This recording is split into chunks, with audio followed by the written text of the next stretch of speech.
Welcome back to the Djellab channel, ladies and gentlemen. I hope you guys are doing very well. Joining me today, two beautiful people, Patrick Van Straten and Jay. Oh my God, I was like, so in my own head there. Beforehand, we were talking about Jay's surname. Yeah. The surname is pronounced McIntosh. Yeah. In my head, I was like, oh my God, I'm going to say it like right, the coat, right? Like exactly. Jay, how you doing, mate?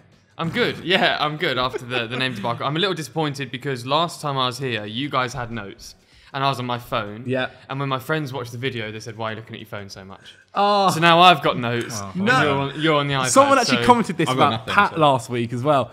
We're not just looking at our phones going through our text. Yeah, no. Like, that's not how it's working. I don't It's normally got have notes any on. text. Yeah. Well, The only text I have are from my wife. and she knows you're shooting. Yeah, exactly. Yes, but Patrick, how are you doing? How's your week been, my friend? It's good. I'm tired. Let's go. Let's go. As you guys can see by the title of the video, we're doing a big one today. We're going to go through some of the clubs that can afford to do this and one that we're going to imagine can do just for a bit of fun. And look how these clubs can spend £200 million this summer to improve their squad. And so let's kick it off, Pat, with Arsenal. Okay. Your favourite club in the world, Arsenal. And Jay, I'm going to let you go first, mate, and talk about your players that you've selected. Can we just clarify first? So each one of you is going to present me with a £200 million plan. Yep. And then I decide which one to go for. Yeah, but I'm also happy for you to... No mixing matching, I think. Okay, you think no mixing No, matching? I think it's got to be like, this Plan is A the or plan B. 200 mil, like All right. no messing about. Yeah, fair dues, fair dues. So for Arsenal, should we iron out for each team where we need to go? So I think Arsenal, start your case off with, what positions so- you've looked at. Yeah, because your case is really where it's going to rest. Yeah, okay. So for Arsenal, I've looked at left back, I've looked at a defensive midfielder, and I have considered someone on the left and someone to play as a striker. Okay. So I will start at left back because I wanted to do this, as anyone can see my notes, there's pages of notes here. I wanted to present something different and exciting, and I'm not going to do that at the moment. I thought of Alex Grimaldo as the left back for Arsenal, and the reason I thought this was Arsenal essentially just need that step above. I don't think they're at the point now where they necessarily need too many intricate young players with high potential. I think it's time to maybe bring someone in who's absolutely crushing it, and everyone knows how good he's been. I've got it written here: 12 goals, 14 assists, all comps, 3,500 minutes played. He's an absolute beast at attacking. He doesn't defend all too much, but he hasn't needed to. And I think also with Ben White being so defensively astute on the right-hand side, it may offer the opportunity for him to push up. I'm not the biggest fan of Martinelli. I think he's a good player, but I think that he could potentially be improved upon. However, Opening for you here, Zach. having Grimaldo on the left, I think would be super beneficial for Arsenal. And I also don't know if he would cost as much as maybe some others because of his age, because of his achievements, and I think that he could be a smart acquisition. I looked at midfielders, and now this is slightly frustrating because there were three players I had in mind for Arsenal. One's from Leverkusen, is Ezekiel Palacios. So he's 25, he's outstanding. He's absolutely wonderful at passing, and he sits in that deep role. And I think, okay, there's a player there who doesn't always start for Bayer Leverkusen, but has had plenty of minutes to play, but could maybe take that step up. And I think settling into that Arsenal team as maybe the deepest to allow Rice to push up. If Partey's going to leave, because that seems most likely, it makes sense that he potentially goes in there. I also looked at Alex Baena. If you've come across him from Villarreal, 3,000 minutes played, 4 goals, 17 assists in all competitions this season. He's 22 at the moment, but he'll be 23 early doors next season. And I think looking at someone like him would make loads of sense too, because again, it's much the same as Palacios. They can dictate the play from deep, and I think Arsenal want to be on the ball. They want to be front-footed. They want to make sure that nothing really gets through there. So I like him. I also did consider João Paulinho as a DM for Interesting.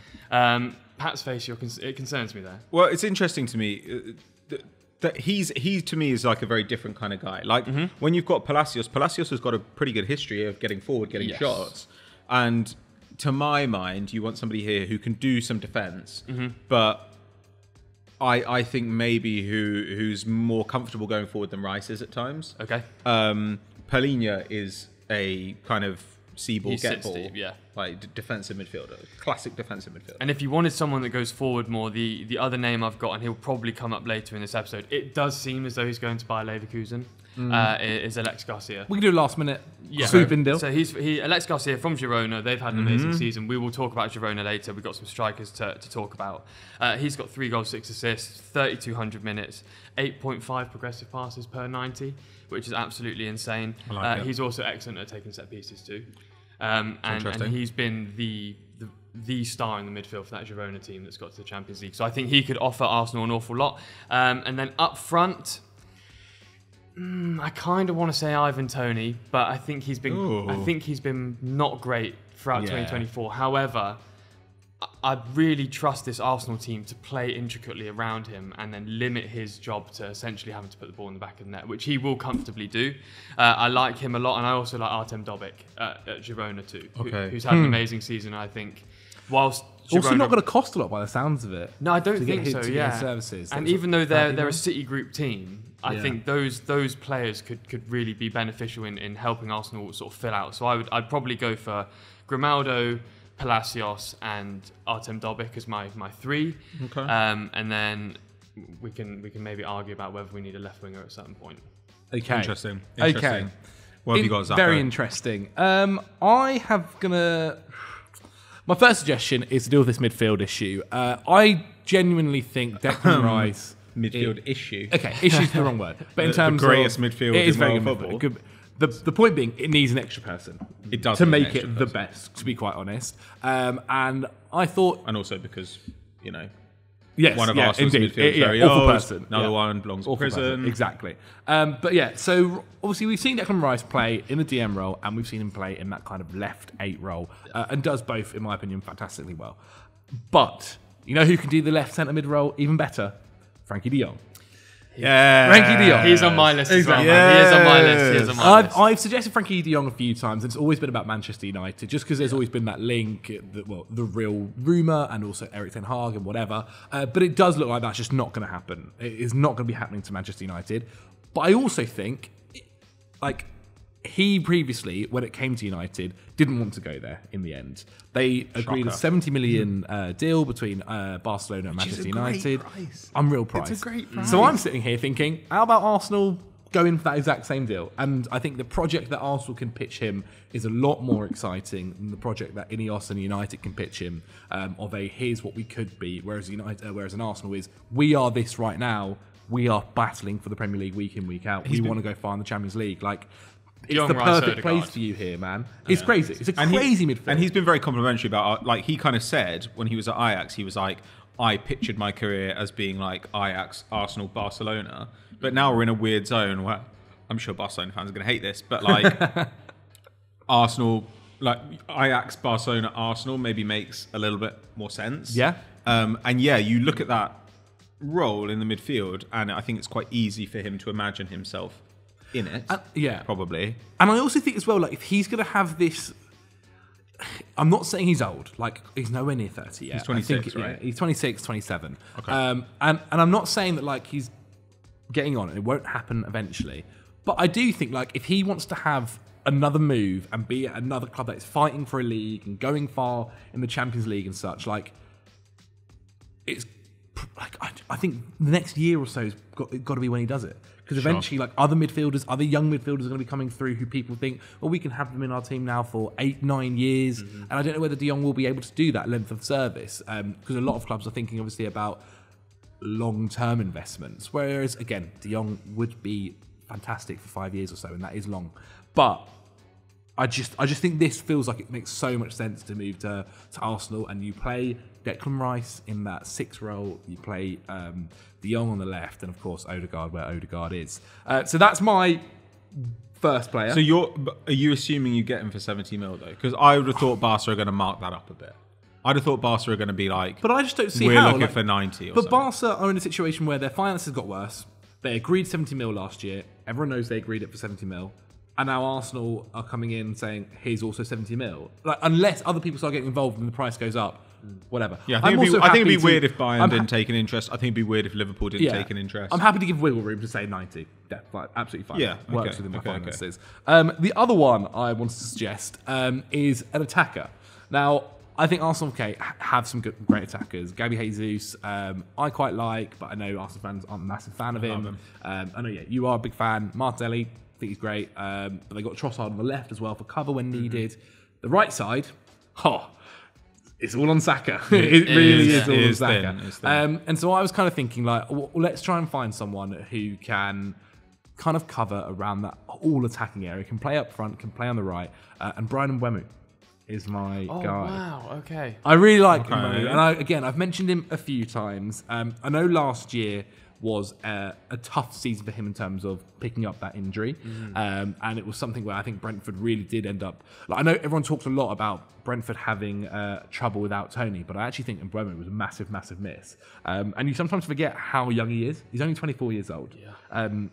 He, even with his injury, ended up getting a goal or assist every 136 minutes. He started the season electric. He got 8 goals and 5 assists by the end of the season.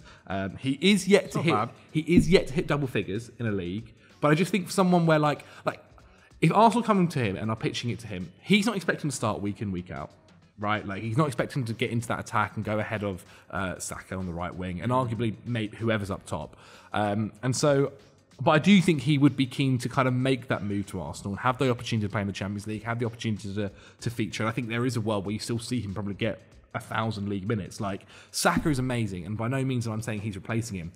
But eventually, Arsenal do have to start thinking about a way of giving him rest. And 100%. Yeah, especially with the match load going up with the Champions League. Yes. And rolling into this season on the back of the Euros as well. I mean, it's going to be rough. It's ridiculous, the amount of games these guys are playing at the moment. And then you've got the Club World Cup to happen next summer as well. But anyway, my point was going to be more so as well that right now he is cheaper to get because Tony isn't gone. Once Tony goes, I think the price obviously probably goes up a little bit more, and we might be looking at around 60 million, 50 million for him. It's tough because Brentford's highest sale is Watkins, I think, for 33 million pounds. And so, Tony might just about break that in the end. I think Mbeumo does break that. His contract, I think, is 2026, but he's got an option for 1 more year, so they're pretty good on that side. But I would say that is around... I feel like 50 is a pretty fair degree there. Okay, and the final one. I wanted to get someone here who allows a little bit of cover on a few different places. And I just thought it might be a little bit of fun here. Look at the smile.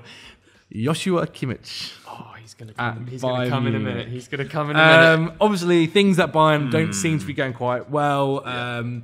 29, though, I think. He is 29, but Arsenal are a young squad. You can afford to have a couple of older players in there. He's got bags of experience. The guy's basically won it all. Yeah.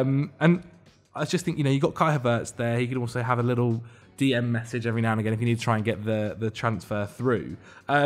He does get... I do think he gets overly criticised sometimes for playing DM. Kimmich? Yeah. Okay. I think people seem to prefer him at right back, which is fine, and again, I don't think he allows an option there if Arsenal want to play a different kind of fullback or if injuries are there next season. If Arsenal want to move into possible different formation, I think he helps on that front as well, just adding a few more strings to their bow with someone like him. I've also, I was thinking about Bruno G, but I've saved him for another team later on. But I just think it's a different move. And maybe one that Arsenal wouldn't actually take on because I think the money side might be a little bit interesting. He isn't signing a new contract at the moment at Bayern Munich. His contract ends in 2025. If they're going to sell him, it's going to be this summer. I know Barcelona are interested in him. I just think he adds something there we do get in Frenkie and say Declan Rice gets injured, right? Again, he's had a very good career without injuries, and so that future doesn't seem likely. And say it's a game where you don't kind of want Jorginho in that. Having him there is a really good option to have, in my opinion. I think that move... Again, I think Bayern, if you offered Bayern 60 or 50, I think they do accept it. Yeah, I understand it's a lot of money. I do understand it's a load of money. But it's tough for someone like him because there's genuinely no idea in terms of what the rough financial figure they're looking for. But that's my final suggestion. I know it's a bit tougher to accept, that's Pat. A big one, yeah. I didn't go for a left back. I know I didn't go for a left back. I didn't go for anyone on the right, though. I have a suggestion for someone on the right, I think, but I didn't, Can you do them in budget? I think so. Yeah, I think Grimaldo at left back would be 40 to 50. Maybe if you were going to get him and Palacios, like 100 mil. Yeah, I think that's fair. As Ivan Toney, I think it's 40. And then the person that I would choose to go on the right, if I could pick anyone to be backup to Saka, is Johan Bakayoko. Okay. At PSV. So he's got 60 million. Was it just 60 million left? Yeah, he's got double-digit goals and assists. Yeah.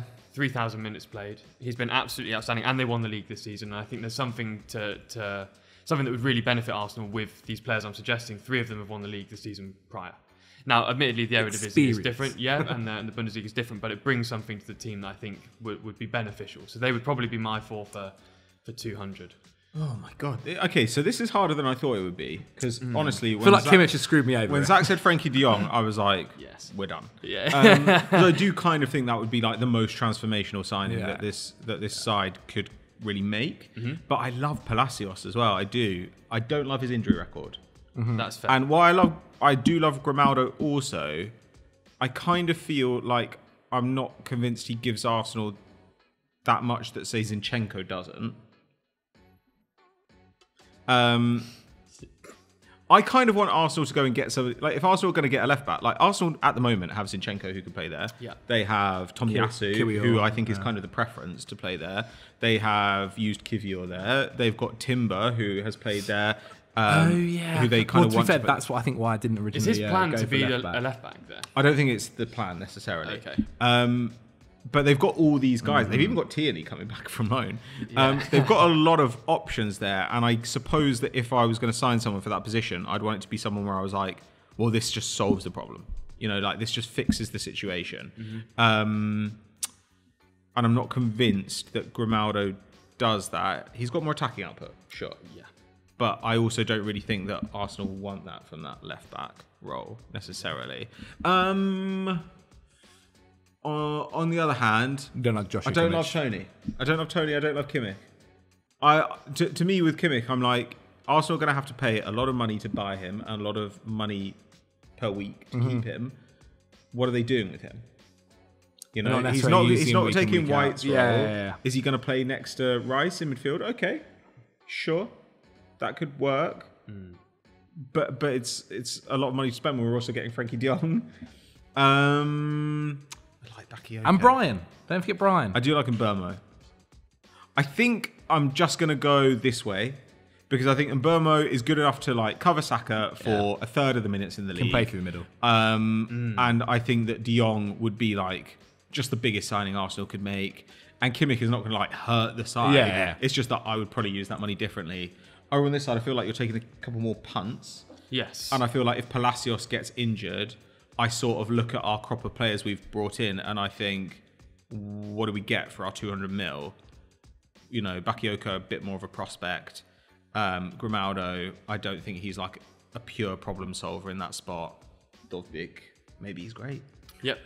Maybe. But I suggested Tony anyway. Maybe he's a man. Oh, yeah. Tony. Okay, Tony. But you don't like Tony? Just not a fan. Okay. Well, no, I like him as a player, fine. And I do think that having that weapon, that aerial weapon, would be really important for Arsenal. Like, you can see the way that Havertz has improved them. But I think I'm going to go this way for now. All right. Beautiful. Arsenal win the league. Frenkie De Jong. De Jong, Rice, Odegaard. That's a FIFA midfield. I think we're going to leave Chelsea. Let's leave Chelsea just for a second. Because we can't fit. They cannot be fixed. And they don't have. But also, I think Chelsea depends on other positions we give into other teams really right now, because that's I think kind of how the market might end up going. Let's jump to Manchester City. Obviously, the team that won the Premier League. I will go first, my friend. And I think. It's interesting because I kind of think their revelation that they had in the last few weeks about wanting to or being willing to sell Ederson has made it show that they're after a goalkeeper. Ortega I think is 31, like Ederson himself is 30. By no means old to be fair, especially for a goalkeeper. But it's definitely they've got their mind on the future. And really, I think when you're looking at who can be the ideal Ederson replacement, it's Diogo Costa.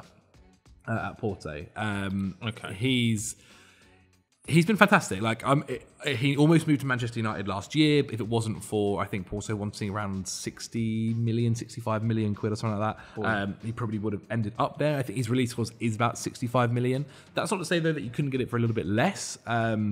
in terms of like stats wise, for passing out of his feet, like Ederson last season completed 1,077 passes with an 87% pass accuracy. Costa 1,034 passes for a goalkeeper as well, with an 84% pass accuracy, or nearly 85%.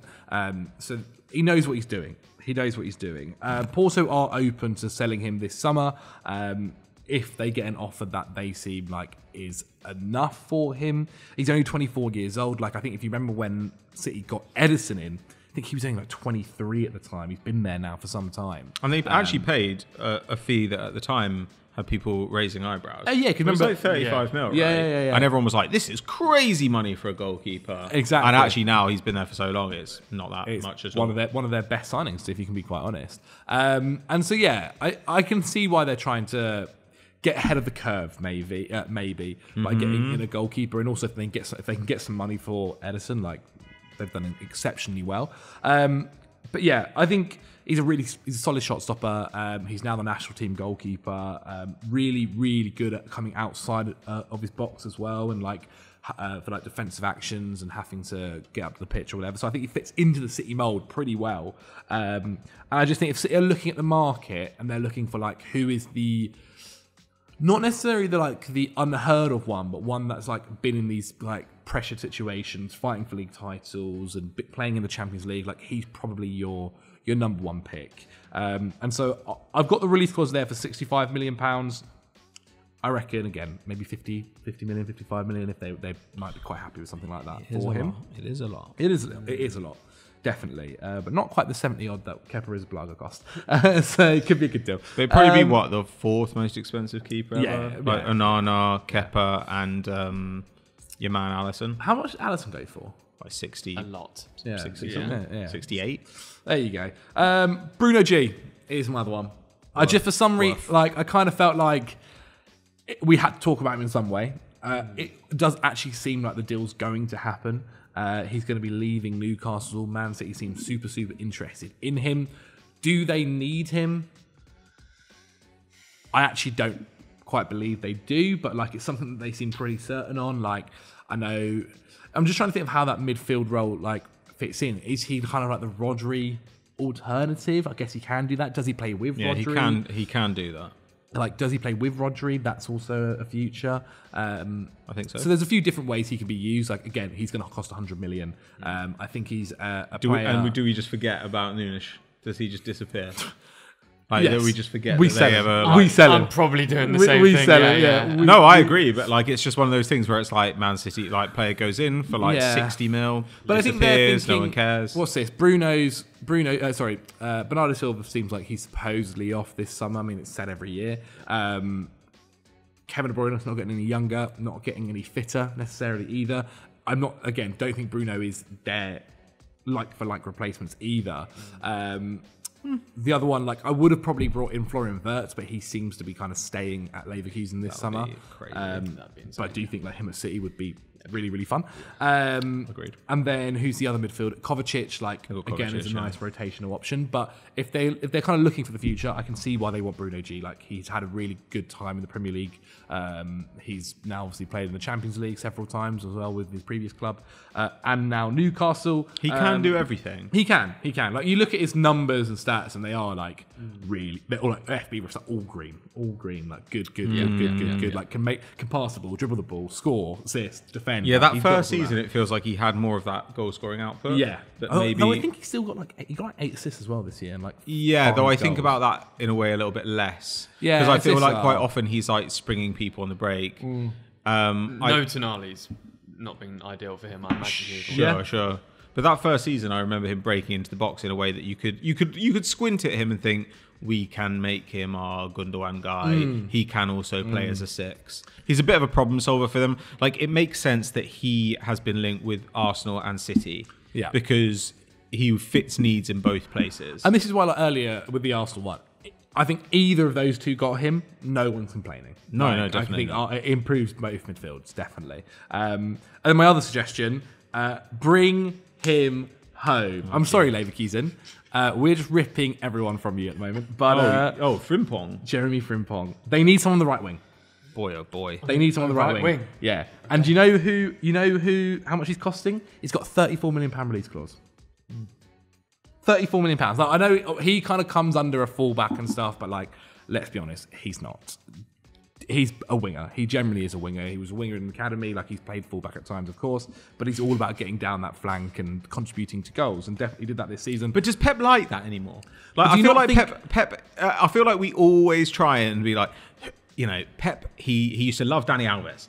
Back in the day. Yeah. Maybe he wants a Dani Alves type, and it's like everything he's done since has been like, what Pep wants more than anything in the world is not to get counter-attacked. So I would agree. That's the thing that he loves. That's like what gets Pep off when he's like, a team tried to counter-attack us and they couldn't.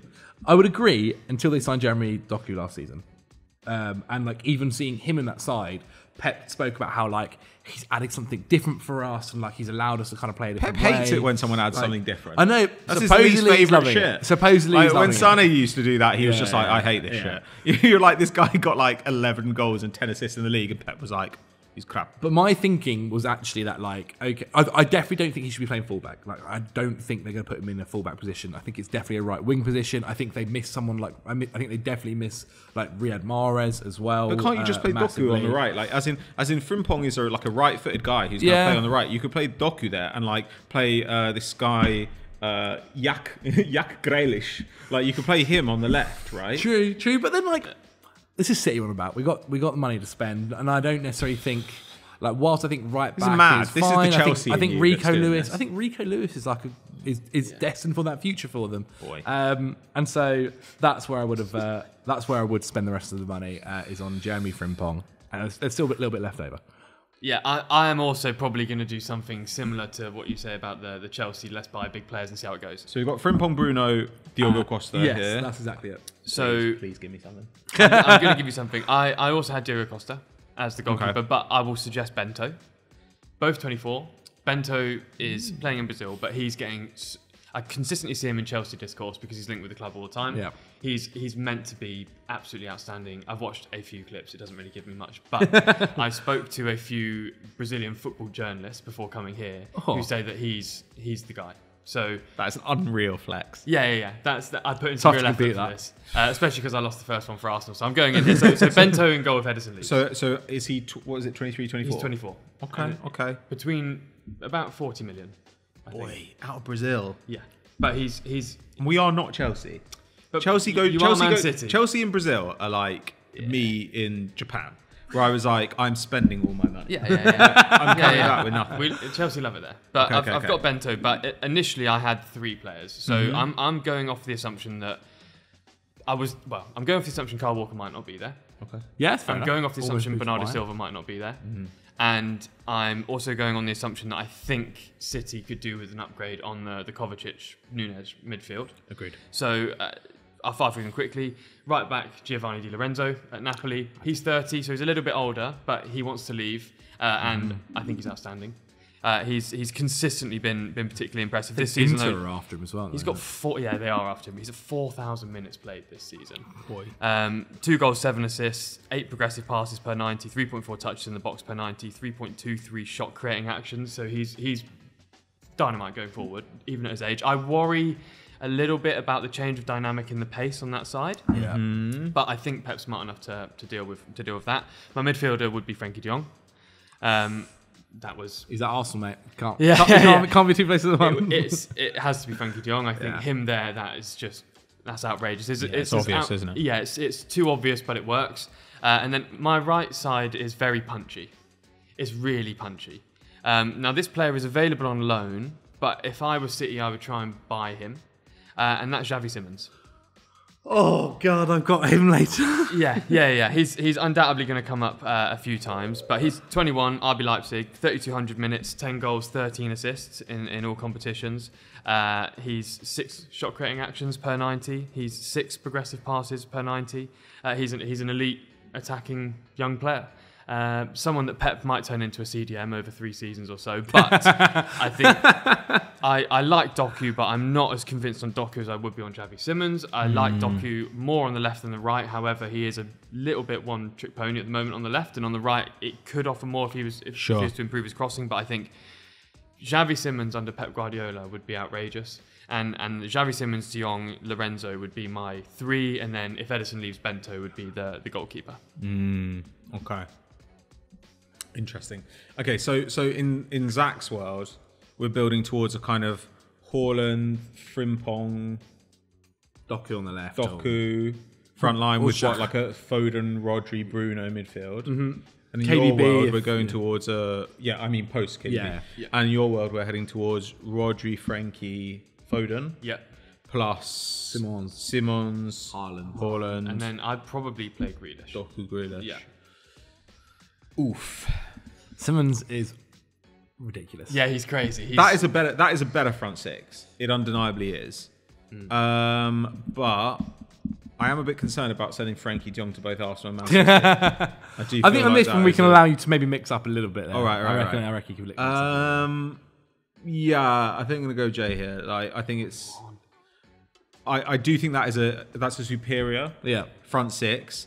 Though I like and also I think Di Lorenzo, yes, he's older, but in a way I like the fact that we're not locked in. He's captain too. We can give him a 2-year contract. Yeah. And I think he is more of an attacking right back, but if you are going to continue to play Gvardiol on the left, it is nice to have a guy there who gives you options. I do like Frimpong though, as kind of he gives us wing depth, he gives us right back depth, and if we want to play the sort of control right back, if we keep Kyle Walker, great. If we don't, then maybe it's Rico Lewis. Yeah. Or maybe it's even, Stones or someone. I'm sure you can figure something out there.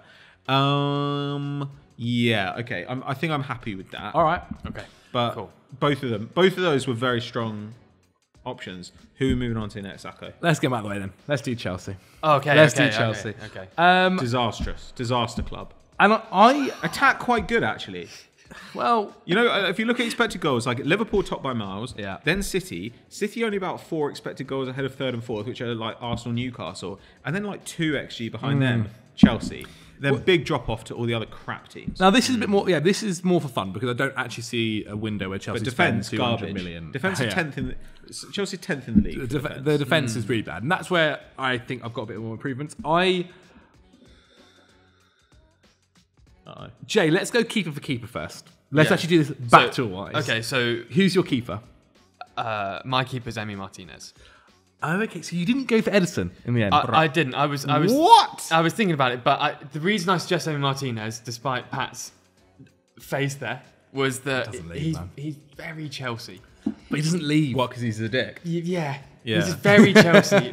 He just stinks of Chelsea. I always thought someone like Ramos or Casemiro back in the day stinks of Chelsea. Neymar stinks of Chelsea. There's something about Emi Martinez that just stinks of Chelsea. So I'm just. I think that would work. Does he leave though? Why would he leave Villa? Because he would just love the Chelsea. Yeah, of course he would. That's kind of it. But in all seriousness, I think the goalkeeper is going to be Mads Hermansen. So he's the Leicester City goalkeeper. Okay. He's 23. You being serious? Yep. Wow. So Mads Hermansen is my serious suggestion for goalkeeper. So he's 23, Leicester goalkeeper, played the most passes of any goalkeeper ever in the Championship last season. He consistently is played as the sweeper. He's exactly. It's one long ball every game. 77% save percentage that puts him second. He's gone up, but given that Chelsea have hired Maresca and all of the conversation has been around he needs the keeper for what he does. Mads Hermansen is 23. I think you sell Sanchez because I'm not really sure he's cutting it too much. Petrovic is 19, so he can wait. I think that's okay.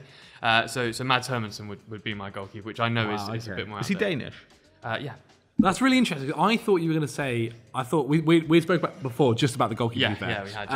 And you mentioned Ederson, and I was like, I quite like that suggestion. Yeah. Yeah, of course you do, because you're so Chelsea that you're just Brazilian, bit maybe he's a bit washed up. For the football he wants to play. It works. Yeah, lovely. If it were a cheap deal for a couple of years, that's what I think it would be. Yeah, agreed. Sure. A 4-year deal. If City are willing a to sell 4-year deal.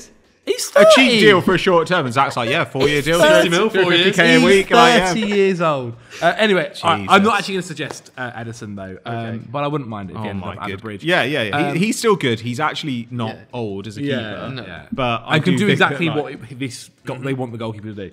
I've actually gone for Marcin Bulka.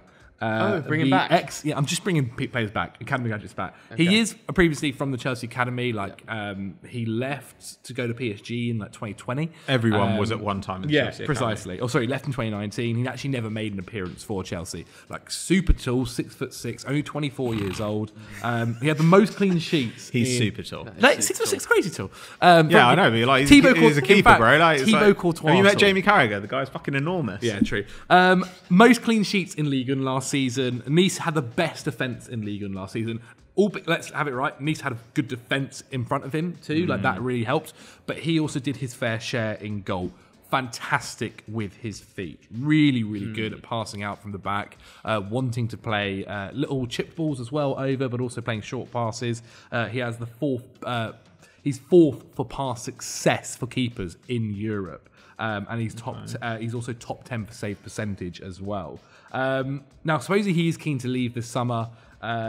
There's not really a valuation for him at the moment. He's playing for Poland at the Euros, so I wonder if that could be a bit of a move where if he has a good tournament, suddenly a lot more people get interested in him. I don't know the fee. Genuinely, do not know the fee. Can't work it out. He's valued at 20 million euros, but I think it'll cost obviously a bit more than that, maybe 30 odd. But you might be able to do something there. Exactly. Chelsea do have a lot of play. Maybe you can do an Ugochukwu loan or something. Chelsea actually do have quite a lot of people on the books who they could benefit with saying, "Do you want this guy on loan for literally 10 seasons?" Literally. But Bolka is my goalkeeper. The other side of it is talking about this. I don't know if you've seen too much about this Maresca stuff, Pat, but super about this inverted fullback thing. Yeah. Right? And everyone has suddenly gone because he did it because obviously at Chelsea when Poch was there towards the end of the season, he was doing that with Cucurella. Everyone's gone, Chelsea need a new left back. Chelsea need a new left back. I don't think Chelsea need a new left back. Genuinely, I don't. I think they've already got the most expensive one in Cucurella. They've got Ben Chilwell. One of the other most expensive ones. Yeah, Ben Chilwell, who I don't actually think would be that great maybe at playing inverted. No. Ian Maatson, but I think he's off in the summer anyway. Yeah. I think you could also, for example, do the kind of what Arsenal do.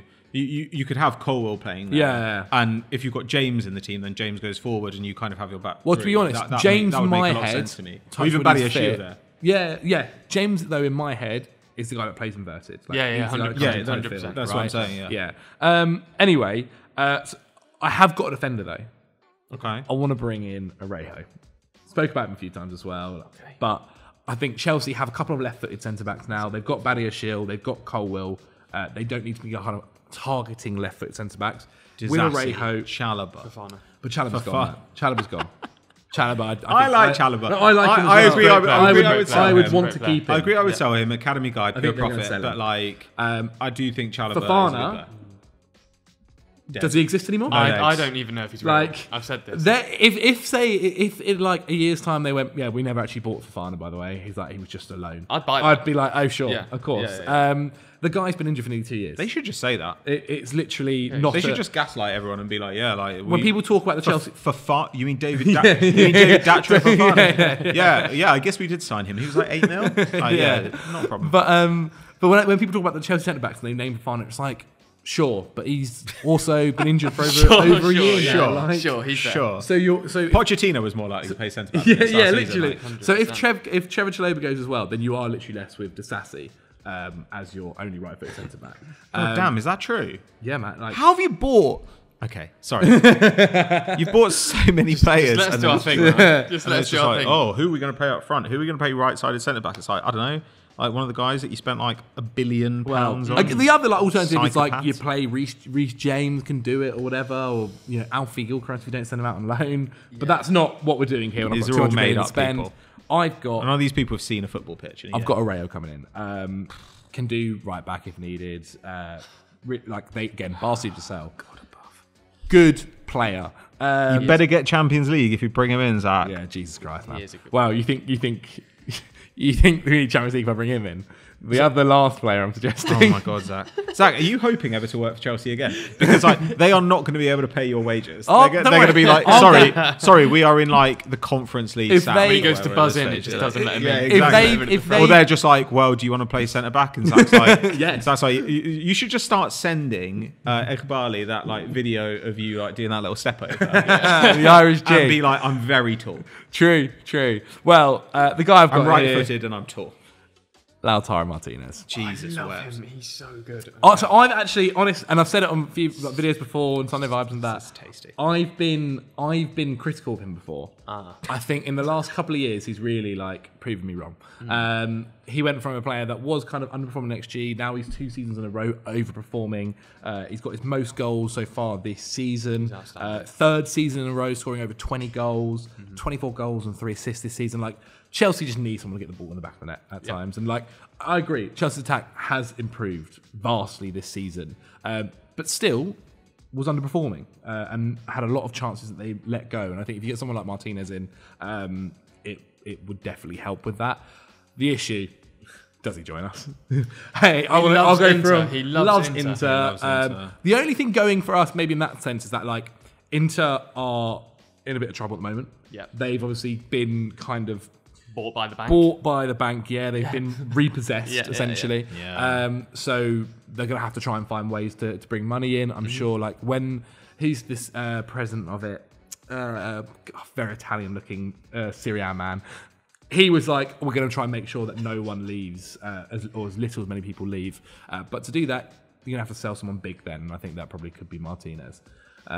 So that is my 3 players. I mean, their season was so good that maybe it's one of those things where like they are willing to let him go. Because I mean, like, what else is there to achieve with him? Yeah. He like, is win the going to Champions sign a new League? deal in Brilliant. the next 2 weeks. yeah, it literally will be. I don't think he will ever. He's leave captain. Inter, man. He's in the Feel top it. 10 all-time scorers as well now. He's so good, man. He's- But he is he's- perfect.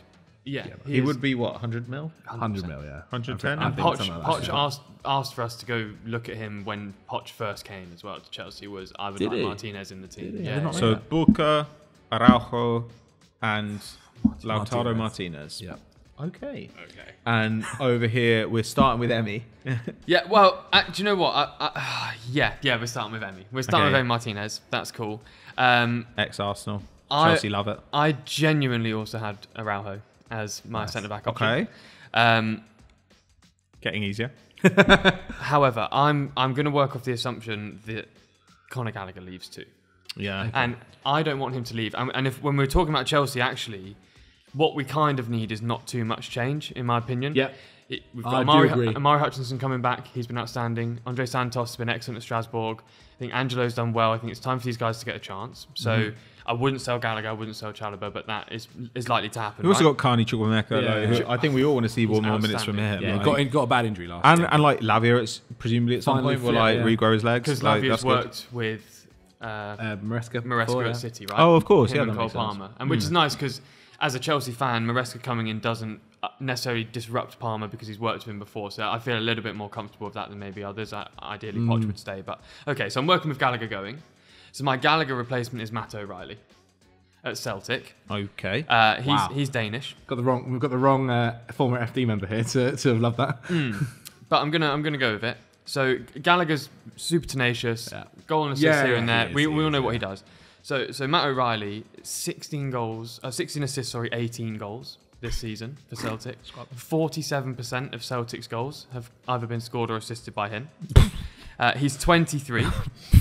Christ. He's insane. And I spoke to a Celtic Scotland. fan. Yeah, in Scotland. But I spoke to a Celtic fan and they said keeping O'Reilly would be the biggest statement of intent from the club. Now, I will say this. Go on. Celtic fans can't be listened to. They're always just like, this guy. He's incredible. I think his level's above Man City, to be broadly honest. tend I to think he's agree. better than that. And you're like But- okay. I do The guy think. Scott Brown. I do think though, even in Exactly. Scottish football, in any league in the world, there'll be one or two players that are so I clearly agree. that level ahead. And I do genuinely. Yeah. Matt O'Reilly's that guy. He's 23, fits kind of with the age profile. I don't Interesting, think man. he's going to warrant always starting because Caicedo, Enzo, Lavia, and I think O'Reilly and Chukwuemeka that 5 to play Yeah, across yeah. maybe And 3 Nkunku positions. too. And Nkunku, yeah. We do it. Further we do forward it in different at Nkunku, Chelsea. though, I Yeah, think. but Nkunku, like historically, obviously he played like fullback when he was breaking through like at PSG, Yeah, and actually has always been one of the better pressers, you know, in Germany, in a way that I feel like you can squint and you can say, well, if you've got your midfield defending the way that you want it to, having Nkunku as the Gallagher type, but who can do more attacking, I don't think is horrible. Yeah, like, I think that's kind of okay if Enzo and Caicedo can sort of gel defensively. Yeah. To have Nkunku sat in front of those two, I also think of Chelsea like that at points too. So I would have Emi, Araujo, Matt O'Reilly, and I don't know if there's a place for Sterling long term at Chelsea. Okay. And I also don't know if Mudryk has it just yet to play that position on his own. Because he's rubbish at football. He's getting there. He's getting there. You'll regret that next season, Pat. You'll regret that next season. Well, when he gets like 3 goals. And if I was a manager, I'd turn him into a wing back. So that's where we are with Mudryk at the moment, because it's just pace. But my suggestion on the left is Somerville at Leeds. Okay. I love his ball striking. Is essentially the reason why I would want him in the team. He's a really, really strong finisher, and he's clearly ready for that step up. 3,500 minutes, 19 goals, 9 assists, 6.1 shot creating actions per 90. Like, that is crazy stuff. He was by far and away the best player in that and I think league. his cost now this summer is going to be a lot cheaper. It's going to be a lot cheaper. He didn't get promoted, and he deserves to be playing. And in the Premier League, Championship, I do think, is players transfer from the Championship almost arguably better than they do from any league now. Of course, yeah. I think without doubt, and that's why I think him on that left, because he's a real goal threat, and Sterling can't give that output. Mudryk obviously can't give that output. I think having that person there. Bear in mind as well, he's not very old. How old is he? He's 22. Yeah. He did okay. Yeah. He did okay, didn't he, in the previous season? He was definitely one of their better players in the Premier League too, and I think he looked as though he should have stayed in the league. I watched him I was at the player final, and I watched him. I was actually quite disappointed by him against in that game in Southampton. I thought, to be fair, all of Leeds were pretty disappointing. True. Or soon to be RB Yorkshire. Yeah, I was just about to say RB Leeds. Yeah, it's going to be RB Leeds. Yeah. I always think with Somerville, I'm like, I think you need to see him in the Premier League again because he was very young. He's still very young. He's 22. Yeah, it's very true. Very, very true. And I just think with having to be, Leeds aren't a small club at all. You know, they're a really big club. They command a lot of attention, and to lead that team, to be the best player, and they should have got promoted and didn't. So to sort of shoulder the burden is a nice experience. Again, nearly 20 goals in the Championship, plus nearly 10 assists. That's a really significant output, and I think that translates nicely over to what Chelsea are doing, because with the expectations that we have, Chelsea, let's be real, even though we've suggested Araujo, we're probably not going to finish in the top 4. However, I think Somerville would be dangerous in European competitions. I think in cup games he's clearly... the minutes are there now for all these players. Minutes are definitely there. I don't know if... is that true? Like, I think, with like Mudryk, Madueke, like you've got a bunch of guys who, Angelo and Hutchinson too, who have to play. You've got to kind of dance with the one that brought you at this stage. Like, you've bought so many guys, and a bunch of them were injured last season, but you've just got to say, like, you can't just build an infinitely large squad. At a certain point, you've got to say, these are the people we've bought. They need to play for us. That's what we're saying, right? The sake of this game, we have to suggest things, but actually, reality is not. You buy like 2 or 3. Probably would buy 2 or 3 players, and that's kind max, of that. Absolutely max. And there's players to get rid of rather than to bring in. If I were building for the future, if I hadn't done what Chelsea have done the last couple of years, and this just was the squad, I think I would probably go for your options here, because I think those are kind of smart. But I also think Somerville may be a bit more of a project. I do like, though, that you're trying to replace Conor Gallagher, because I don't know. And it's a different shout. We're trying to do something. And I think it's an interesting one as well. But I think I think Chelsea need to make top 4 financially. So go in. And I do think that, like, your system is probably better from the point of view of, like, yes, we dig a bigger hole, but we stand more chance of getting out of it. Whereas I feel like your signings, it's kind of like you dig a bigger hole, but it's like maybe Somerville's incredible and maybe we get out of it. And I just think but Chelsea basically at this point need to be like, let's spend whatever it takes. And Lautaro Martinez, I mean, it's cheating in a way, because Lautaro Martinez is probably not available to you. True. But I think I'm going to go for Zach this time. Okay. Yeah. Well, we'll see. Maybe. You're actually quite similar shouts. Yeah.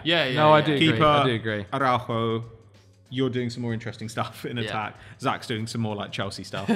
Yeah. That's it. Live and die. Live and die. Live and die by the brand. This is going Karim Benzema. Live and die by the brand. Manchester United. Then let's talk about. How many more clubs have we got to do? Zach? We'll speed through them. Yeah. But before we do that, quickly, Pat and Jay, what do we think? Should United keep Eric Ten Hag? As a non-United fan. Yeah, as a non-United fan, yeah, but I wouldn't want him there if I was a United fan. Which is weird because I think a lot of United fans do want him there. Yeah, of course they do, but they've just won a trophy. But true. The amount of goals they've conceded this season and the football has been stinking, like properly stinking. And we had it with Chelsea. We were talking about it off camera, where Poch finished strong and then opinions changed. Ten Hag wins a trophy, and they played really well in that final. They did. They did. I've heard United fans say they played City off the park. They didn't play them off the park. They defended well and broke, which if that fits the definition, fine. But they didn't sort of outplay them. But he did a great job. I wouldn't keep Ten Hag personally. I think Thomas Tuchel would do a much better job at United. Yeah. True. Okay, then let's get into the squad here. Annoyingly, one of my suggestions was Xavi Simons. So it kind of takes one of those guys out. I don't actually have a replacement. But I'll start with the Everton swoopage. I'm not just one player. Swoopage? Yeah, because we're swooping in for Brentford and Amadou Onana. I think you're looking at already just on those two, probably close to...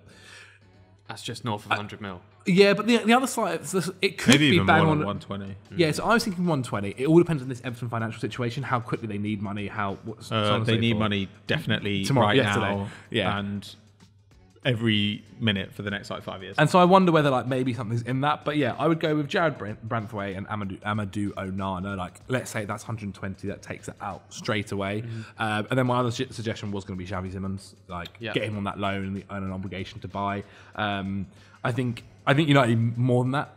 They generally need probably 5, maybe 6 players coming in this summer. Yeah, they need 2 centre backs. They need a holding midfielder. 2 centre backs, holding midfield. I think they need another at least striker. 2 midfielders. Yeah. Probably another striker, a right winger. We're looking at a ridiculous amount. That's 2 or 3 windows worth of players. Yeah, probably. it is, and there's an argument they might try and do it in 1 window, but then who knows? But yeah, no. So those were my suggestions. I already assigned Xavi Simons to Man City. To Man City. So do you have an alternative? How much you got left? 80 million. Not even enough to get Florian Wirtz. It's enough to get someone. It's enough to get Olise, I would say. No, because Olise's coming up later. You could. He's coming up in a second with me as well. Who could you go for here? I don't know why I'm trying to help.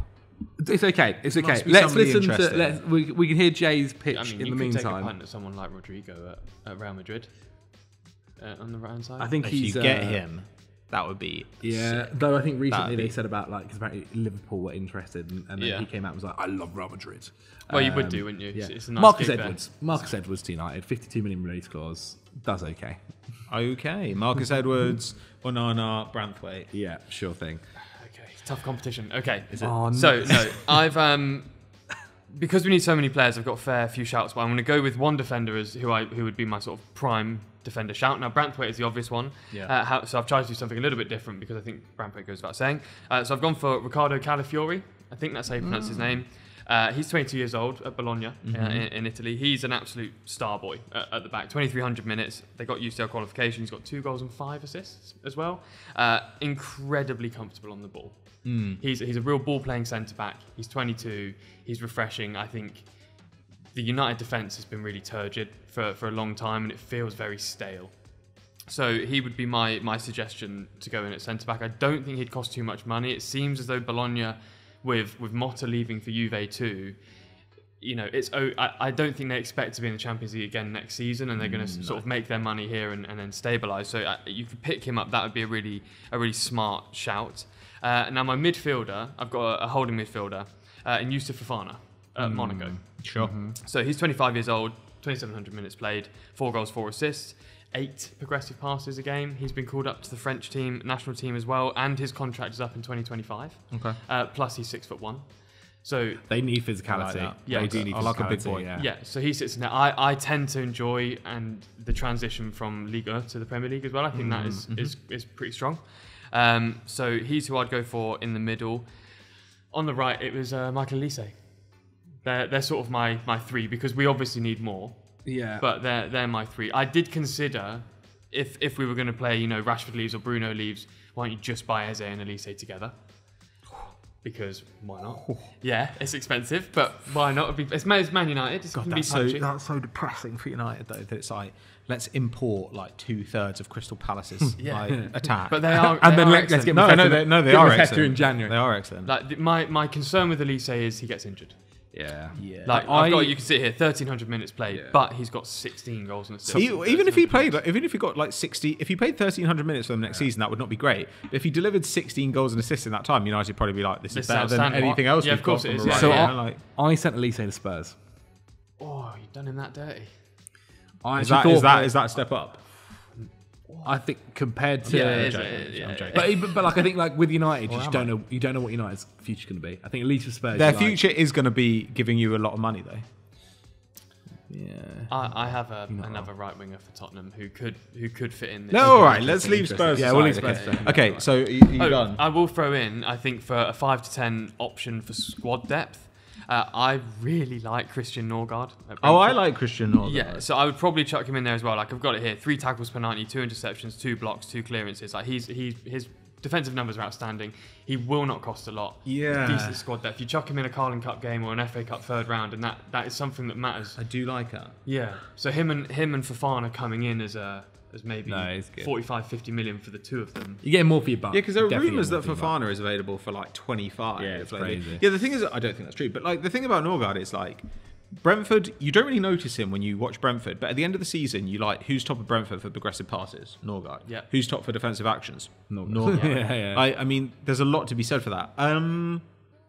Yeah, I think that this is your round. Like, I think Elise Calafiori, and Fofana, I think these are like, well, Calafiori and Fofana are exactly the sort of signings I think that United should be making. Yeah. I think Elise, I'm happy to dream, because I'd probably keep Sancho as well, and I'd be like, you know what, like our backup striker next season is going to be Marcus Rashford, and that's just how it is. And Garnacho can actually play on the right, which is super unusual for that kind of guy. He's also he's a United fan as well, Elise. Like if it was between the two, he'd probably be picking United 9 times and he out could of 10. legit be a superstar. Yeah, man. And I think 60-70 mil for a Premier League proven superstar is like excellent money.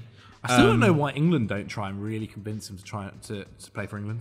Honestly, I think he can be better than Dembele on the right-hand side for France, just in terms of consistency alone. France still haven't given him a cap. I know. Yeah, I know. Absolutely crazy to me. Sorry. Anyway, Sure. If you can get Norgard as well, I mean that would be sensational. Like I don't know, he's super slept on. I look at that. Yeah, I think United just need to do some general squad building. Like, I think with those players, I think Fofana is just like mainstay immediately. Mm-hmm.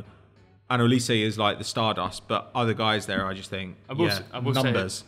I'll say as well, Mario Hermoso is on a free this summer. He is. He's 28, and he can play across the back line, and he could be potential intelligence. I wondered if one of you had him earmarked for Villa, though, because he's been heavily linked. I did have him. I don't want to do any free signings. I've got a few free signings. I've got 3 that could potentially go to Villa. 200 mil to spend. Absolute Chelsea. Okay, so another round, Jay. Cool. It's 2 all, yeah? Where are we now?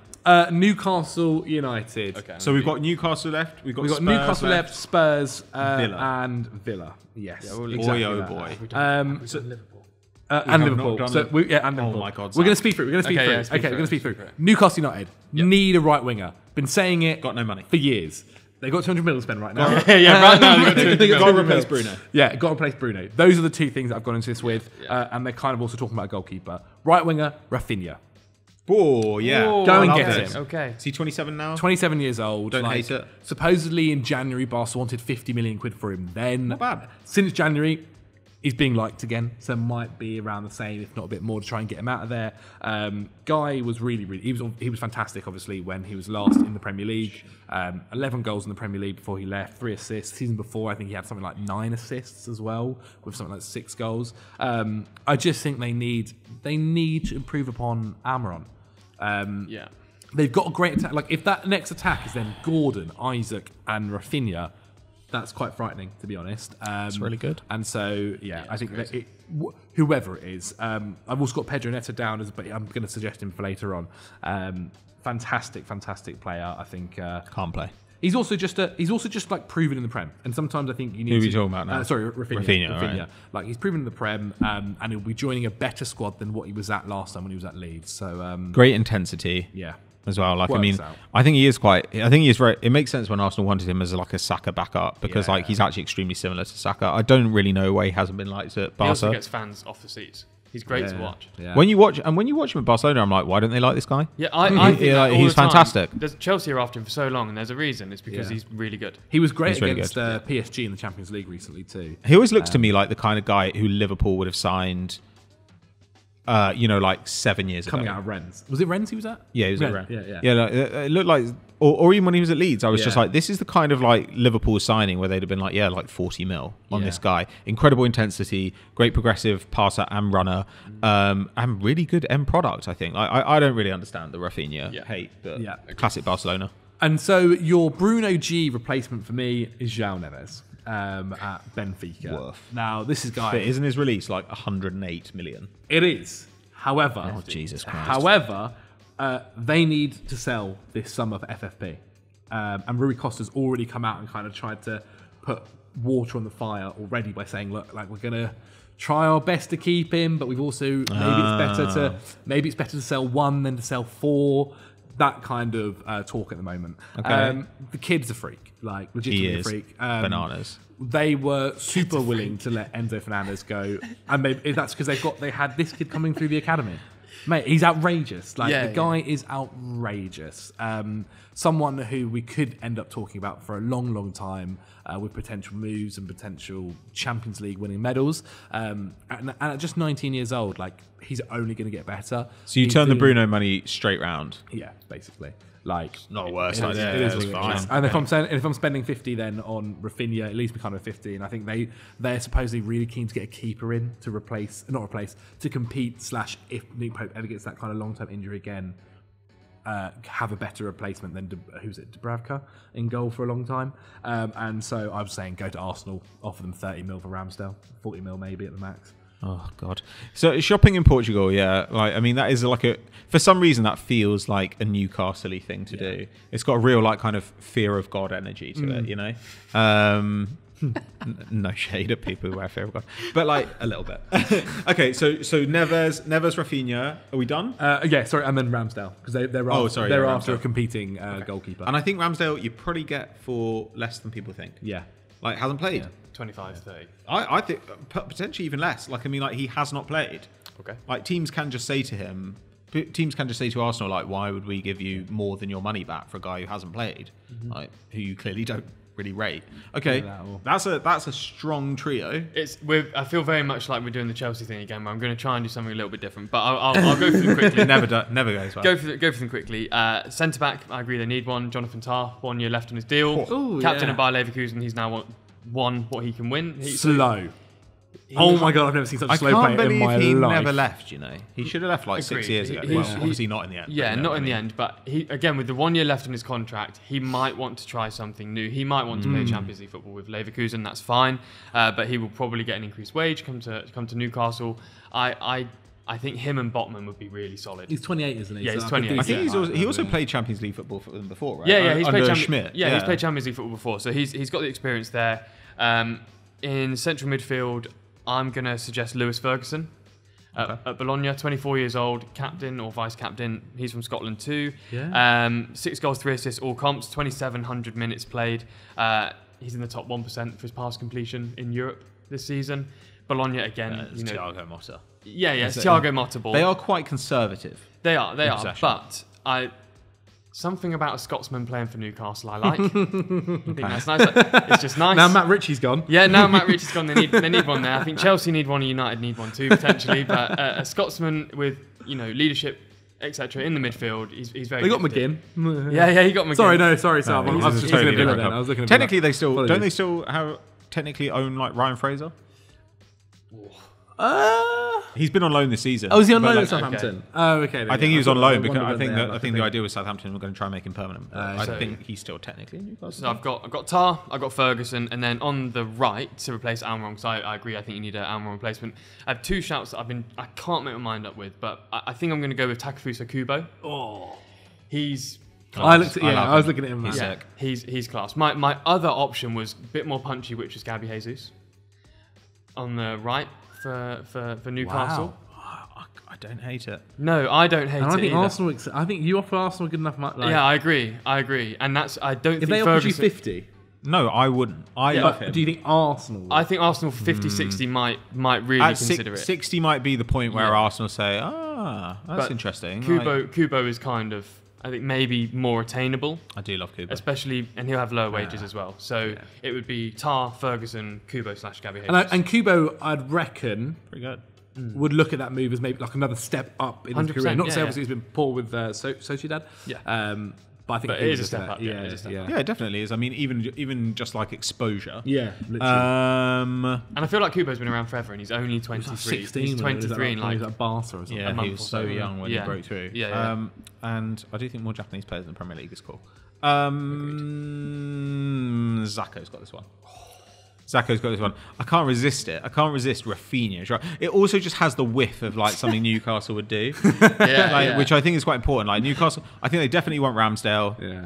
Rafinha is, I actually think, like potentially a steal to be had.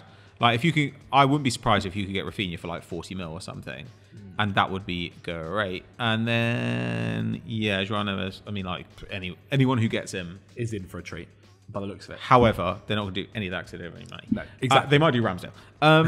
Okay, where are we going next? So we're going to do Liverpool. Villa, Liverpool, Spurs left. With Villa, Defense problem. Defense. Villa's defense in the bottom half of the Premier League this season. And they still finished top 4, which shows to me, which is bad, but it shows that like there are probably some easy gains to be made here. You've gone for all attackers. right back. Okay, I've gone for Kyle Walker-Peters. Oh, famously defensively sound guy. Or Jonathan Klaus. Also, super attacking. Attacking Super guy. attacking. I do love Kyle Walker-Peters. Yeah, Yeah. Kyle Walker-Peters is my honest shout. I felt like Back up left back. and I just thought generally that they weren't going to get promoted. I thought it was going to be a classic like Leeds go up and they're down there for another team with Russell Martin. The issue is I actually think now with their promoted, I think they're going to charge you an arm and a leg. yeah, but like for him, the second Aston Villa come in and go, hey, we've got Champions League football, he's like, yes, I'm there. But I think it does cost you quite a bit in the end. Like you might be looking at 30 to try and get him from there. Like How old is he now? 25? 26, I think, something like that, 27. Big money. But yeah, then the other guy, Don't like it. I actually went for another fullback at the other end as well, was Ryan Nouri. Just because I was wondering like how they can. That's quite a I didn't controversial go move. for any centre backs. I didn't go for any centre backs in the end. Yeah, it is in terms of like location as well. It doesn't have to be in house. Yeah, but I mean, like Wolves, Sevilla. Okay, sure. Wolves and West Brom is the bigger one, but I sure, understand, Wolves, but like Villa I still is don't think that people necessarily like it. Yeah, don't think Wolves fan would be over the moon. The guy does seem like he's like last season he had a breakout year. Or technically we still are in this season. 40 million I think is the value you can get him for. Like he can do any position on the flanks, can do fullbacks, can play up front sometimes for Villa. But I think Dinier's not getting any younger. Alex Moreno ended up getting injuries and then didn't quite get back into the side. Ait Nouri on that left flank I think could work out really well. Sure. Agreed. I haven't gone for a centre-back, Pat. I'll be quite honest. And then... So doing Kyle Walker-Peters, Ryan Ait Nouri. Nouri. And then I thought, what happens if Ollie Watkins gets injured? You're crap. Yeah. So I went, let's try and get either Jonathan David, who is still not being picked up and can still play in the first team when when Watkins is about. Or the other one I was going to mention was Lewis Openda, but There's no way. Jonathan, it's going to cost you. The guy was an arm and a leg. unbelievable. He is Going to cost you an arm and a leg. outrageous. Has a release clause of £68 million next summer. Openda. Yeah, next summer. So you'd probably be looking at something over that to try and get him this summer. And David's. How was his last season? I haven't actually looked at his numbers. Mate, it's ridiculous again. Really? Yeah. He got 19 goals and 14 assists in the league. 14 assists. Sorry, 19 goals and 4 assists in the league. Apologies. Okay, right. Apologies. I was gonna It say, was like, that's actually crazy. unreal. It was actually his first year in all competitions to reach to reach 20 goals with no penalties Okay. as well. And yet no one talks about him. It's his 4th season in a row with his goals and assists increasing. He got 33 this season. And despite changes of manager, despite the club kind of being a bit up and down, changes his of style. Contract runs out next summer. People were talking about a fee of 35 million quid for him. Speaks the language. Mate, I can't quite believe how no one's gone in for him yet in this whole time. Apparently, Atletico Madrid are looking at him. But they never do it. I just feel like he's such a... They never do it. I feel like he's not a big risk if you're spending £35 million. No. He's someone who's still only 24 years old. He's got literal factual evidence of getting better each season. Can play off the left, can play in the hole, can play up front. Exactly. I like that. I think that's great. Okay. So those are my things. I haven't gone for a centre back. I didn't go for a centre back. We're going to say David there, I think. Yeah, David was. I don't think Openda happens. I just wanted to mention Openda because it's fun. Yeah, that's cool. Okay, so Ryan Aït-Nouri, I completely agree. I think that'd be amazing on the left-hand side. Difficult move. Most of my shouts were defensive, although I do have a second striker too. Okay, so I'll list them off pretty quickly. Mohamed Simakan as a centre back, right back makes sense. Yeah. Hermoso was also come into this list because he's a free agent. I think that Hermoso comes into my list as well. Yeah, and there's a player Malik Thior, Thior, is that how you pronounce his name? 2,000 minutes played for AC Milan this season. They got him on a free, right? Yeah, and he's 22. He's going to be 23 by the sort of start of next season. Really decent passer. He's very accurate. There's definitely something there. And I don't think he commands minutes all the time. And given that if you have Hermoso, if you have Pau Torres, you have... Who's the Brazilian guy? Carlos. Yeah, you have. So I think they're talking about willing to selling Carlos as well, actually. And I don't think he's been too bad, to be honest. But if you have those there, that's quite a lot of players, actually.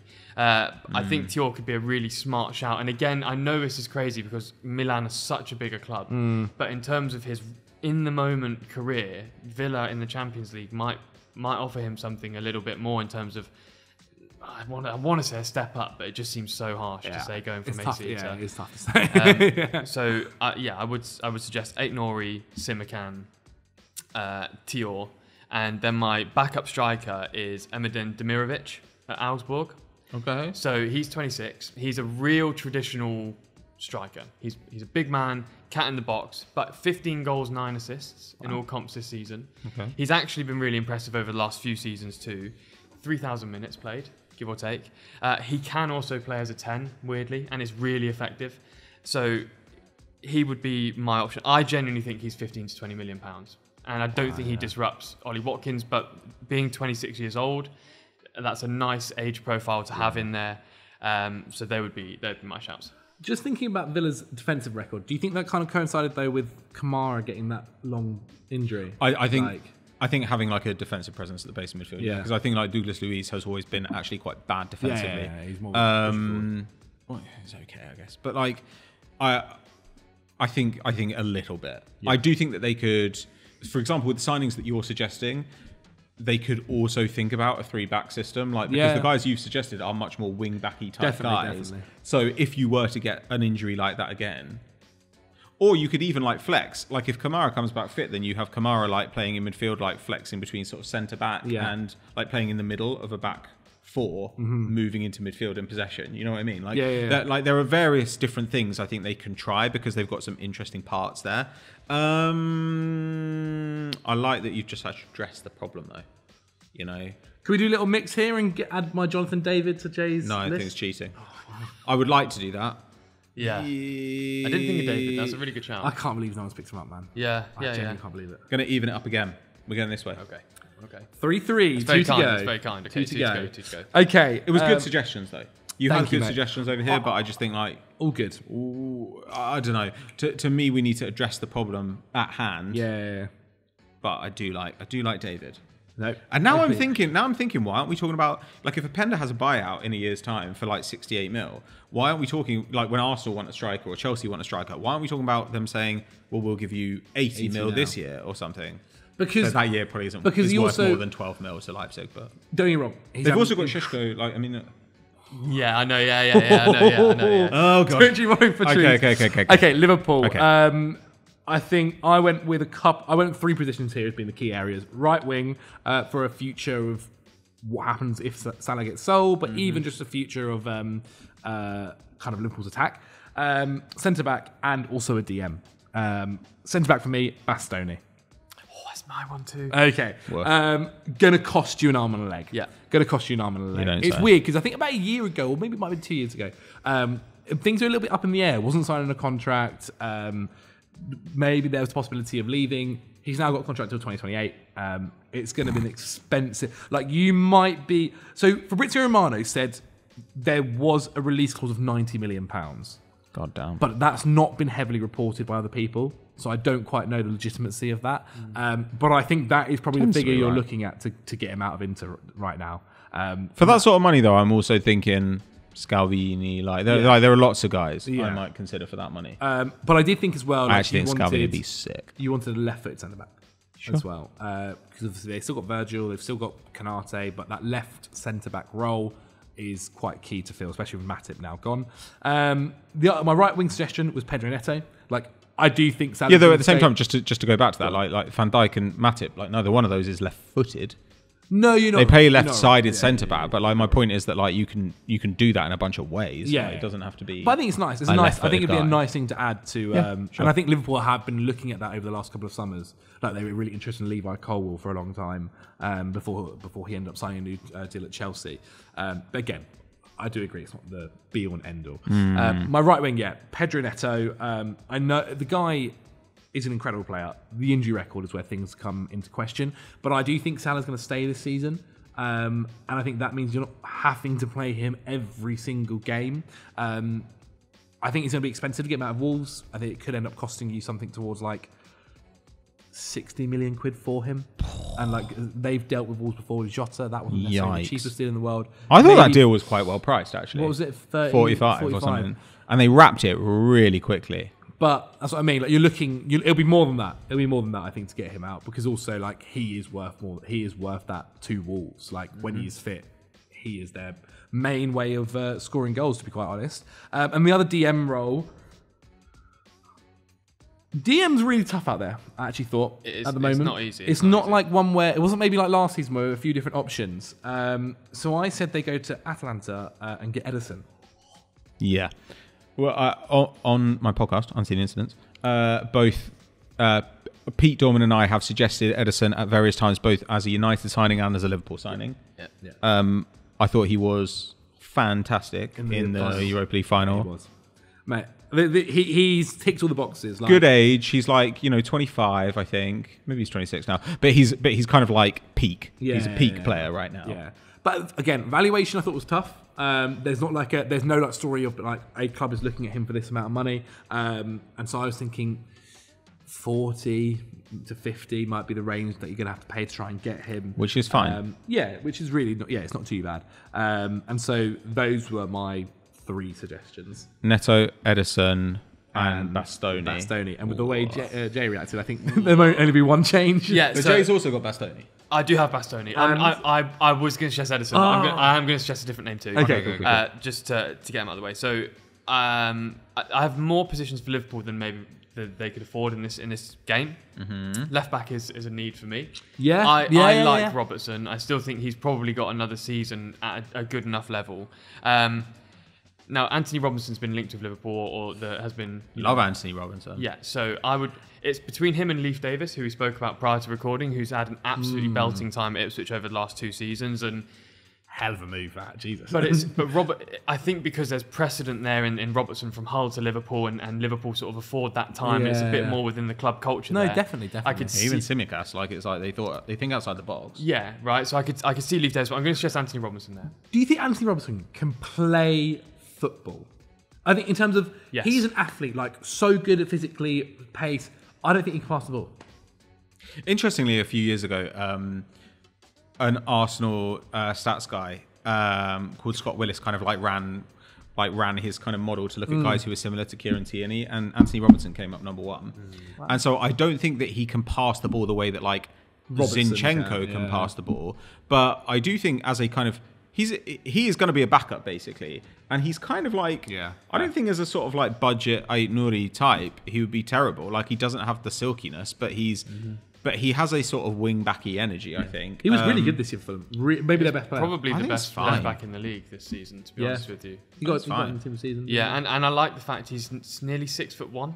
Yeah, he's a big boy. Yeah, I think that's How old is he? He's 27 by the start of next season, from what I've got written down. So he's still got plenty of time. So I'd throw Robertson in there. I would have suggested the same midfielder as you, but to try and do something a little bit different.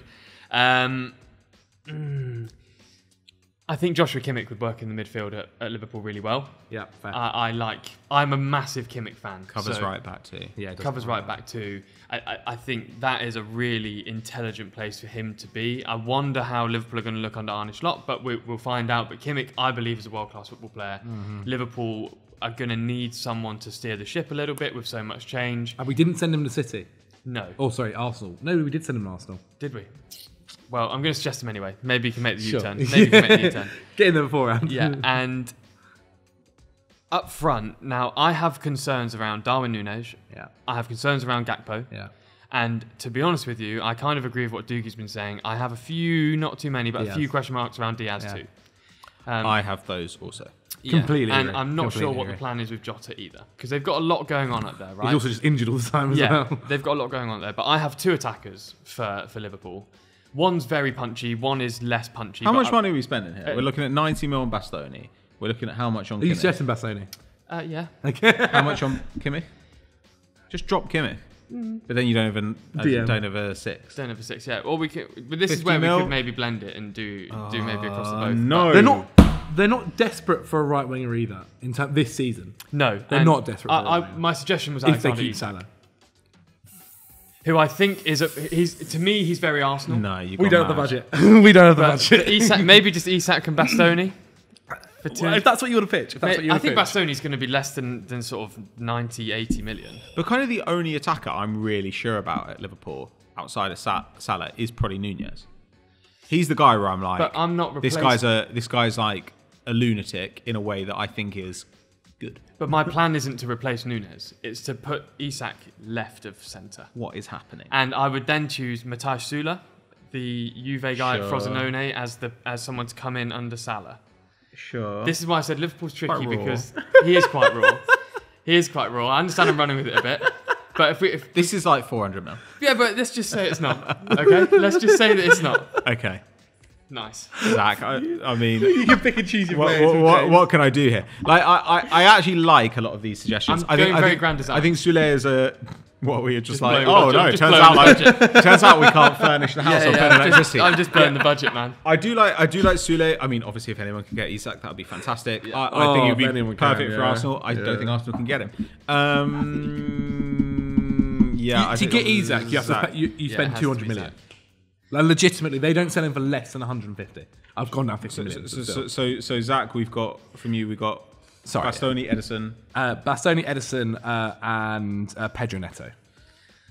That's good. Like Yeah. if you did that summer, then I think Liverpool fans would be like, great. Yeah. Great. Yeah, there Fine. weren't too many complaints. Okay, lads. Then the final team, Spurs. So, No one. Don't Well- sign anyone. Perfect squad. well, we sent Elise to United. The so- doggy, player of the season. Romero, Van de Ven, best two defenders in the league. Everybody in Spurs 11 is the best player in their position in the Premier League, and yet weirdly they only finished fifth. Weirdly indeed. Is that weird? Weirdly indeed. How it happened? So my replacement instead. So I was going to say Elise. We sent him to United. Yeah. I'm going to say Eze. Yeah. Slightly different. Brennan Johnson was like- also very good in I limited like minutes Brennan last Johnson season. a lot. I This is what I hate mean. him, but he was. I He mean, was fine. He was good. The jury's out. Yeah. but like his performance last season was fantastic. And also, my thing was like, Rolling over Werner also smart, I think. yeah, for another loan with an definitely, option afterwards. definitely. And my thing with kind of Elise was like, if Spurs can get him, he is like their guy. Like, works so well for them. Yeah. But anyway, Elise's at United. I'm now going to suggest Eze instead. Sorry, Palace fans, club's getting taken apart. And I also see a world where they don't sell both in the same summer, but in our world they do. So is Eze kind of playing Eze, left wing? sure, fine with me. So what we've got Son. We've got no Eze left wing. You can do Eze right wing. As of when? This is good Eze for, can this play is good on for the me. wing. This is good for me right now. When? All right. Let me go through the rest of the players first before we get back to Eze. Because I think Eze is someone that Spurs are interested in. Like, they've looked in before. Great. I can understand That's the fine. idea there. And also, like, is Madders fit all the season? No. No, he never will be. Madders can go onto the right wing. He genuinely could. Zach, you are doing some like outside the box. He genuinely could. Stuff here. There's been a lot of outside the box stuff in this episode. Yeah. Benjamin Sesko's my striker. I don't like it. Benjamin Sesko's my striker. Okay. I think But kind of all of Spurs attackers are kind of like, maybe I'm also a striker. Like with Charlison and Son, and like if you get Sheshko as well, then it's just like... Richarlison's not playing in my squad. All these He's not guys... playing in mine. Yeah, he's not starting. Yeah. I mean, Kulusevski had a bad season, but he is still the guy who I look at and I'm like, star potential. He's so much younger than everyone thinks he is. Yeah, no, he's like 24, isn't he? I think he's 23. Yeah. 22, So maybe You look at him maybe and it you're comes like, oh good. yeah, like because he's massive and he looks old. You're kind of like, But I you just think forget with that like, I don't know, he's still really young. Madders is so injury prone that like I think there is a world where you can put Madders onto the right. Like Eze does play in that kind of middle position. Weird that you haven't gone for a 6. I have. Oh, okay. Hang on. So my suggestions is Eze, Benjamin Sesko, So that's 120 right there. Hjulmand at Sporting. Okay. Had a solid year this season. Obviously joined them last summer. Has a release clause of £65 million. Does everything really solid. Like it kind of surprises me sometimes how much Spurs fans have ended up hating Basuma towards the end of the year. I don't think he did as bad of a job as it was kind of made out. It definitely wasn't as good as he started the season. All right. But Hjulmand does everything like decently well, man. Like defensively good, passes the ball really well. Is loving Lisbon. I was trying to see about like rumours about whether he'd leave, and when he spoke about it, he was like, "I love this city. I've got beaches. Me and my wife love everything about it." And I was kind of thinking, "Oh, North London's probably not going to be not going to be for you, my friend." But Essex maybe. Who knows? And so yeah, Hjulmand, he's 25 next month. Billericay. Jesus. Also spoke about how much he loved playing under Amorim's like tactical system, and I thought, and just quite tactical. Like there's that same kind of like it's not kind of man management. There is a system here. He knows. He spoke about how he loves basically knowing what his job is and what he has to do a good job in that system. And I think that's the same kind of thing he'd slot into under Ange at Spurs. 25 next month, so like good age profile. But yeah, he would cost £65 million release clause. Fits into a Benjamin Sesko. Quite a lot of money for a guy I don't love. Well, Sesko's got a £55 million release clause, apparently, which is crazy. And then Eze, 80. 60, 70. 70, yeah, sure.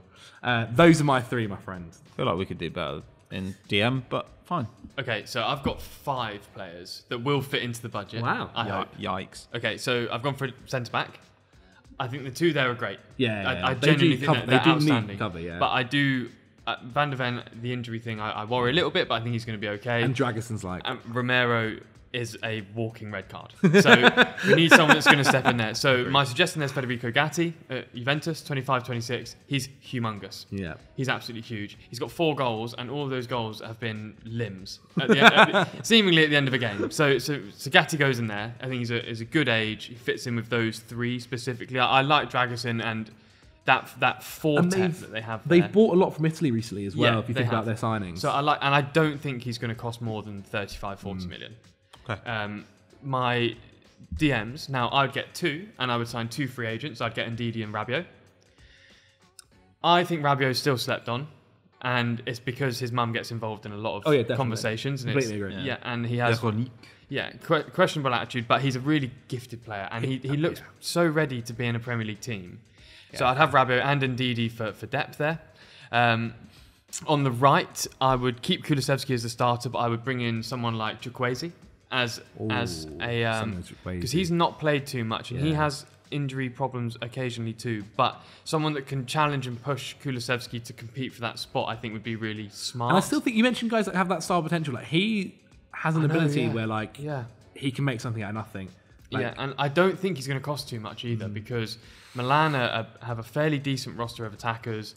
I think, it seems to be a common trope, but actually plenty of teams across Italy do need to sell players. They need to raise funds. Given, I've got it written down here somewhere. He played 1,300 minutes in all competitions last season. And there's plenty of minutes available at Tottenham. He's more than capable of playing European football as well, so he would probably be a challenge in there. I also agree that there needs to be another presence in the middle, and this is where it's maybe the most expensive shout, is because Maddison is made of paper mache. I would have gone for Morgan Gibbs-White at Tottenham. I think he can play all across that midfield. Yeah, you can. And I really, really rate him. He's an outstanding player. I feel a little bit like Joe Tomlinson suggesting someone like some just English midfielder, but that's that. And then my striker, I would really try for someone like Dennis Undav, Stuttgart. Had an amazing season. Yeah, 18 goals, 10 assists in the league, and they finished second. That does fit. I do feel that kind of fits with the budget. I think your most expensive player is maybe Gibbs White there. Gibbs White, yeah, and I think Undav. I think is probably, you pay a lot for him. I think Gibbs White and Undav together is 100 million. How much do you think Gibbs White is? I think Gibbs White 60. Is like, I don't know if they Forest spent, can really. Was it 40 on him? Yeah, and I don't think they can ask for much more than 60 and expect to get too many takers. They've got a lot of money though. Spurs. I think they're the best Spurs off do have on the PSR. money, yeah. And so and then you're getting Rabiot and Ndidi on freeze. Yeah. Rabiot and Ndidi on freeze. Gatti at the back. Yeah. How much do you think Juve ask? I think Juve asked for between 35 and 50.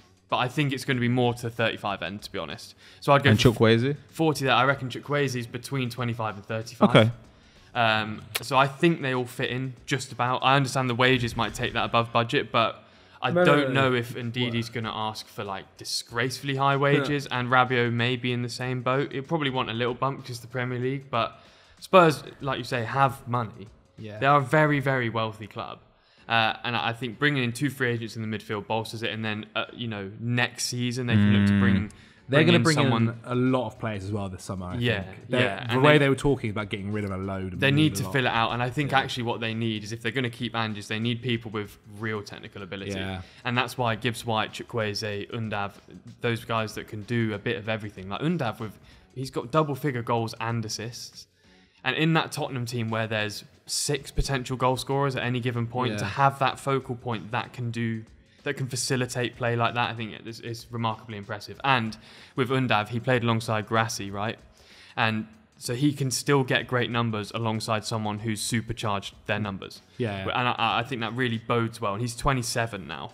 So now's the time for him to sort of come in. I think Tottenham's a great level. I think he'd be better for Tottenham than someone like Solanke. I actually think Solanke is just a straight up like 9 type guy. Yeah. And he's excellent. He should be shouted maybe for this position, but he's more expensive too, in my opinion. He'd make more sense for like Chelsea. Yeah, he's going to cost 60. I was debating between Gibbs White and Xerxes.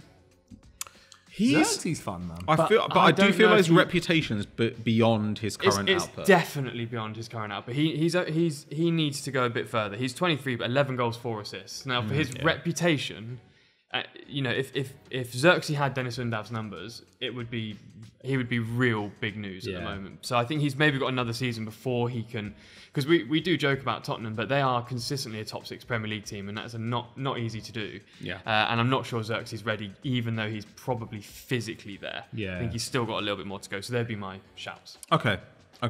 I don't like that. I feel both of you have slightly kind of yada-yada'd the number 6 role. We've got like a man who loves Lisbon over suggest here. Edison. And I've got Ndidi over here. And Rabiot. Gone. I know, but like... Who do you think they should get? He's a twat. Yeah, he is, yeah. Well, I mean, like if Edison doesn't go somewhere, like if Liverpool someone doesn't snap somebody, like they've got the money to go and do it. I think Onana could go there too. I think he'd be delighted. Yeah, or Fofana. Like Fofana. If somebody doesn't take Fofana, then you're just like, why has he not been taken? We would go straight in for this guy. Like these are moves that I think you could genuinely, if you go really hard before the Euros, you could probably get a bargain. I think before the Euros, by the way, is this week. Yeah, I know, but like Spurs, crazy. Yeah, but my point, Spurs could have been working on that since January. I also and think Paulinho could play for Tottenham. You love this geezer. He's great. He can't pass. He's fine though. He can't pass. He can defend though. Who are you picking? Jay. Yeah, that's fair enough. Okay. I would probably. To me, the issue with Spurs is 100% depth. And there are guys in there you can dream on, and there are guys in there who will be fine. And I think, again, you can try a formation change. Like, I mean, someone like Romero actually like kind of came up shining as the central centre back at Atalanta, where he was given license to like roam into midfield and just try and win the ball back. If you do that, you have less of a requirement for a out and out defensive DM because you've got loads of cover. Plus your fullbacks are really wing backs. Like maybe that is something that you can experiment with. but it's miserable. It's miserable once you get like 2 injuries at Spurs. No, you're I in completely so agree. much trouble. Yeah. So, And actually, I think through doing this, we've realised also that a lot of clubs need DMs. That is for sure. and they're quite thin. Yeah, definitely. Well, there you have it, guys. That is how your club can spend £200 million this summer. I hope you guys have enjoyed it. A long one, that is for sure. Jay, thank you for coming on. How can they find you at home? Oh, just find me on Twitter if you want. I don't even tweet that much, to be honest, because I think the app sucks. But yeah, you can find me at Twitter. I'm sure my Twitter at will be somewhere, or over on NSS Sports. You can find me there too. Perfect. Patrick Van Straten, how can they see your unseen incidents? You can't see it, but you can hear it. Yeah. If you head to your favourite podcast app, Unseen Incidents, with me and Pete Dorman, you can subscribe to us at Patreon. That gives you extra episodes and the opportunity to ask questions. But basically, your favourite podcast app and Spotify. Beautiful. Guys, thank you so much for watching. Let us know what you guys thought in the comments below. Who would you buy for your club down there if you had £200 million to spend this summer? Like the video, subscribe to the channel, and we'll see you guys next week.